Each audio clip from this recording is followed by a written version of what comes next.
அன்பார்ந்த ஜோதிட ஆர்வலர்களுக்கு என் அன்பு வணக்கங்கள். நான் ஜோதிடர் SP நாகராஜ். இன்னைக்கு நம்ம என்ன பார்க்கலாங்கன்னீங்கன்னா, ஒருத்தரோட ஜாதகத்துல குரு பகவான் கேது பகவானை பார்த்தார். அந்த ஜாதகருக்கு என்னென்ன நன்மைகள் கிடைக்கும் அப்படிங்கிறத பார்க்கலாங்களா? அதுக்கு முதல்லீங்க ஒரு பெரிய ஜோதிடர், திண்டுக்கல்காரர் ஷார்ட் வீடியோ போட்டிருந்தார். அதை நான் பார்த்தேன். அதுல சொல்றாரு, கும்ப லக்னத்திலையும் கும்ப ராசியிலையும் பிறந்தவங்க சுயநலவாதிகளா இருப்பாங்க அப்படின்னு சொல்றாரு. இது எவ்வளவு பெரிய மடத்தனமான அறிவுகட்ட ஜோதிட பலன் தெரியுங்களா? எவ்வளவு பெரிய மடத்தனமான ஜோதிட பலன். ஜோதிடம் தெரிஞ்சவங்களுக்கு எல்லாம் இது தெரியும். இது முட்டாள்தனமான ஜோதிட பலன் தெரியும். ஒரு பாவகம் ஒரு மனிதனுடைய குணத்தையும் செயலையும் எண்ணங்களையும் தீர்மானிக்காதுங்க. அந்த பாவகத்தோட எந்த கிரகம் சம்பந்தப்படுதோ அந்த கிரகம்தான் ஆணா இருந்தாலும் பெண்ணா இருந்தாலும் அவர்களுடைய குணங்களை, எண்ணங்களை, செயல்களை தீர்மானிக்கும். சரிங்களா? இப்போ உதாரணத்துக்கு மேச லக்னத்தை எடுத்துக்கலாம். சரிங்களா? காலப்புருஷ தத்துவத்துல அது முதல் வீடு. மேச லக்னத்தை எடுத்துக்கலாம். மேச லக்னத்தினுடைய அதிபதி கிரகம் யாருங்க? செவ்வாய் பகவான். இல்லைங்களா? செவ்வாயினாலே அது கோபக்கார கிரகம், வேகமுள்ள கிரகம். இல்லைங்களா? லக்னத்துல செவ்வாய் இருந்தா அந்த ஜாதகர் கோபக்காரரா இருப்பார், அவசரக்காரரா இருப்பார், ஆத்திரக்காரரா இருப்பார், சண்டைக்காரரா இருப்பார்.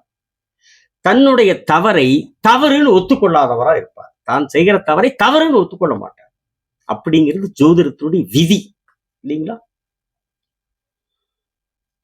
சண்டைக்காரர், அவசரக்காரர், ஆத்திரக்காரங்கிறதோட தான் செய்யற தவறுன்னே ஒத்துக்கலன்னா அது எவ்வளவு பெரிய ஒரு குணக்குறையுள்ள செயல். இல்லைங்களா? இது லக்னத்துல செவ்வாய் இருந்தா.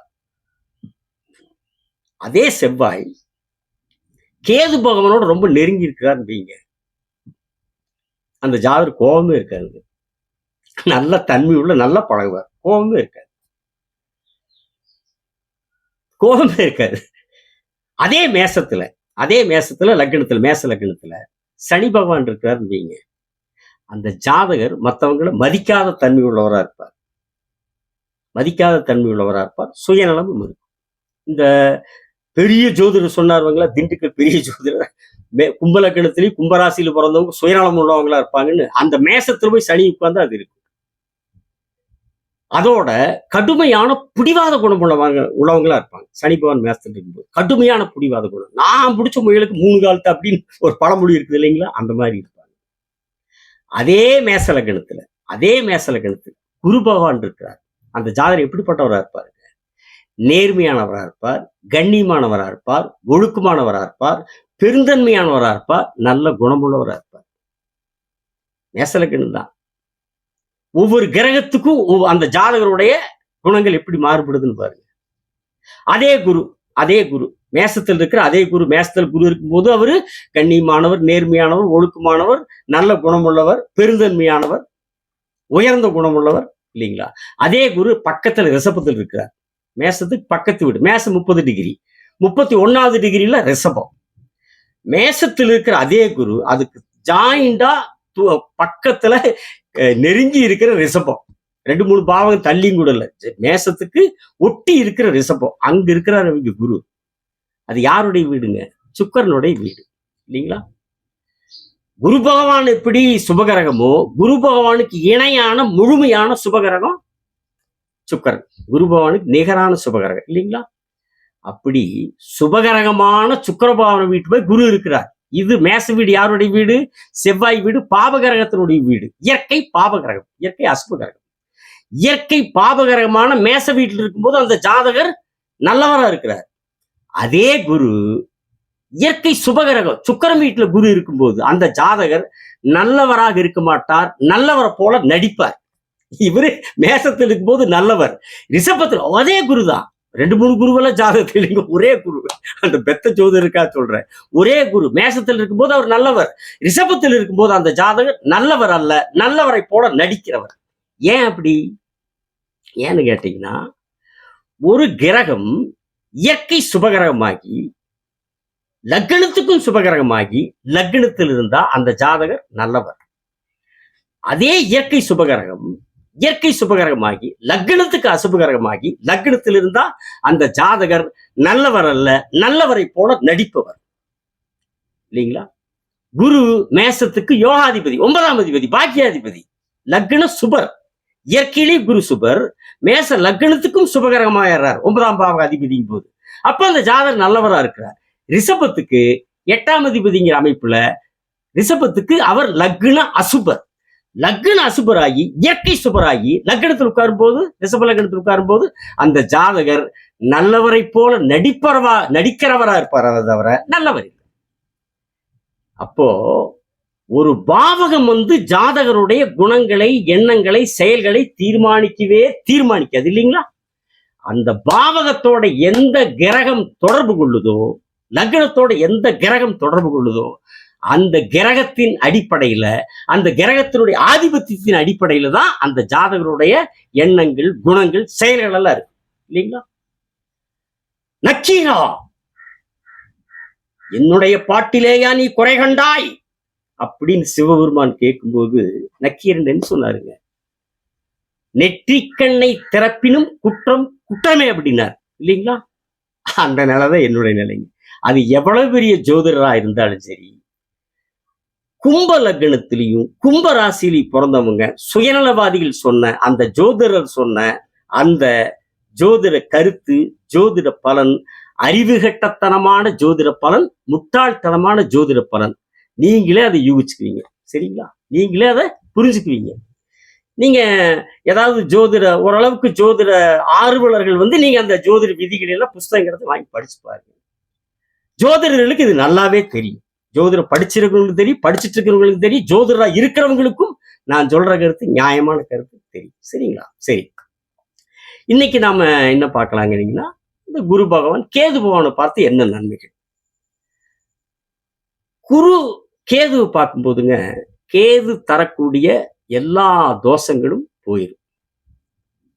குரு கேதுவை பார்த்து கேது தரக்கூடிய தோஷங்களை போக்கிடுவார். எந்த தோஷமா இருந்தாலும் சரி, அது எப்படிப்பட்ட தோஷமா இருந்தாலும் சரி, என்ன தோஷமா இருந்தாலும் சரி, குரு கேதுவை பார்த்தால் அந்த தோஷம் செயல்படாது. ஜாதகரை அந்த தோஷங்கள் பாதிக்காது. தோஷம்னு என்னங்க? இப்ப கேது பகவான் ஒரு பாவகத்தில் உட்கார்றாருன்னா அந்த பாவகத்தினுடைய காரகத்துவங்களை, தன்மைகளை தாமதப்படுத்துவார். உதாரணத்துக்கு 5ஆம் பாவத்தில் உட்கார்றாரு, புத்திர ஸ்தானம், புத்திரத்தை தாமதப்படுத்துவார். குழந்தை பிறப்பை அந்த ஜாதகருக்கு தாமதமா கொடுப்பார் சரிங்களா? இதுதான் தோஷம். இப்படி எந்த பாவத்தில் உட்கார்ந்தால் அந்த பாவகத்தினுடைய தன்மைகளை, காரகத்துவங்களை கேது பகவான் தாமதப்படுத்துவார் சரிங்களா? ஆனா என்னன்னு கேட்டீங்கன்னா, ஒரு ஜாதகத்திற்கு மிக மிக மிக முக்கியமான ஸ்தானங்கள்னா ஜாதகரை குறிப்பிடக்கூடிய லக்னம், ஜாதகருடைய குடும்பத்தை குறிக்கக்கூடிய 2ஆம் இடம், ஜாதகருடைய புத்திர பாக்கியத்தை குறிப்பிடக்கூடிய இடம் 5ஆம் இடம், ஜாதகருடைய திருமணத்தை சொல்லக்கூடிய இடம் 7ஆம் இடம், ஜாதகருடைய ஆயுளுக்கு காரணமான இடம் 8ஆம் இடம், ஜாதகருடைய பாக்கியத்தை, அதிர்ஷ்டத்தை குறிப்பிடக்கூடிய இடம் 9ஆம் இடம். இந்த மிக முக்கியமான பாவகங்கள்ல கேது பகவான் இருக்கிறது அவ்வளவு நல்லதில்லை சரிங்களா? அதனால இப்படிப்பட்ட இடங்கள்ல கேது பகவான் இருக்கும்போது குரு பார்த்தார்னா அந்த பாவகங்கள் மூலமா அந்த ஜாதகருக்கு வரக்கூடிய தோஷம், எந்த தோஷமும் அந்த ஜாதகரை அண்டாது. அந்த தோஷம் அடிபட்டு போய் அந்த தோஷம் செயல்படாது சரிங்களா? அது மட்டும் இல்லைங்க, கேதுவை குரு பார்த்தாலே அந்த ஜாதகருக்கு ஆன்மீக ஈடுபாடு இயல்பாவே வருது. எந்த பாவத்தில் இருந்தாலும் சரிங்க, அவரு கேது எந்த பாவத்தில் இருந்தாலும் குரு பார்த்துட்டாருன்னா அந்த ஜாதகருக்கு ஆன்மீக ஈடுபாடு இயல்பா வந்து. ஏன்னு கேட்டீங்கன்னா, கேது ஆன்மீக கிரகம், குருவும் ஆன்மீக கிரகம். ஆன்மீக கிரகங்கள் நம்ம எடுத்துட்டோம்னா முதல்ல குரு பகவான், 2வது ஆன்மீக கிரகம்னா சனி பகவான், 3வது கேது பகவான் ஆன்மீக கிரகம். அப்போ முதன்மையான ஆன்மீக கிரகமான குரு பகவான் இன்னொரு ஆன்மீக கிரகமான கேது பார்க்கும்போது இயல்பாவே அந்த ஜாதகருக்கு ஆன்மீகத்தில் ஈடுபாடு, ஆன்மீகத்தில் பற்றுதல் வருது சரிங்களா? அதுலயும் பாருங்க, லக்னம்ங்கிறது 1ஆம் இடத்துலயோ, ஜாதகரை குறிக்கக்கூடிய லக்னம்ங்கிறது 1ஆம் இடத்துலயோ, ஜாதகருடைய புத்தியை குறிக்கக்கூடிய 5ஆம் பாவத்திலையோ, ஜாதகருடைய பாக்கியத்தை, அதிர்ஷ்டத்தை, ஜாதகருடைய உபாசன தெய்வத்தை, இன்னும் சொல்ல போனா புண்ணிய ஸ்தலங்களை குறிக்கக்கூடிய 9ஆம் பாவத்திலேயோ கேது பகவான் இருக்கிறார் வைங்க, லக்னத்திலேயோ 5லயோ 9லயோ இருக்கிறார் வைங்க, அந்த ஜாதகர் மிகுந்த ஆன்மீகப்பட்டுள்ளவரா, அதிகமான ஆன்மீக செயல்பாடு உள்ளவரா, ஆன்மீகத்துல அப்படியே மூழ்கிறவரா இருப்பார். ஆண்டவனே சரணடைக்கூடியவராக இருப்பார். நமச்சிவாய வாழ்க நாதன் தாழ் வாழ்க, நமச்சிவாய வாழ்க நாதன் தாழ் வாழ்க, இமைப்பொழுதும் என் நெஞ்சில் நீங்காதான் தாழ்வாழ்க, இமைப்பொழுதும் என் நெஞ்சில் நீங்காதான் தாழ்வாழ்க, கோகழி ஆண்ட குருமணி தன் தாழ்வாழ்க, கோகழி ஆண்ட குருமணி தன் தாழ்வாழ்க, ஆகமம் ஆகி நின்று அன்னிப்பான் தாழ்வாழ்க, ஆகமம் ஆகி நின்று அன்னிப்பான் தாழ்வாழ்க, ஏகன் அநேகன் இறைவனடி வாழ்க, ஏகன் அநேகன் இறைவனடி வாழ்கன்னு எந்த நேரமும் எந்த பொழுதும் இறைவனே கதியில் இருக்கக்கூடிய மிகப்பெரிய ஆன்மீக பற்றுள்ளவரா, ஆன்மீக ஈடுபாடு உள்ளவரா, ஆன்மீக செயல்பாடு உள்ளவரா, இந்த 1-5-9 கேது இருந்து குரு பார்த்தாருன்னா அந்த ஜாதகர் அப்படிப்பட்ட செயலுள்ளவரா மாத்தி, சரிங்களா? ஆன்மீகத்துல அதிக ஈடுபாடு உள்ளவரா மாத்தி.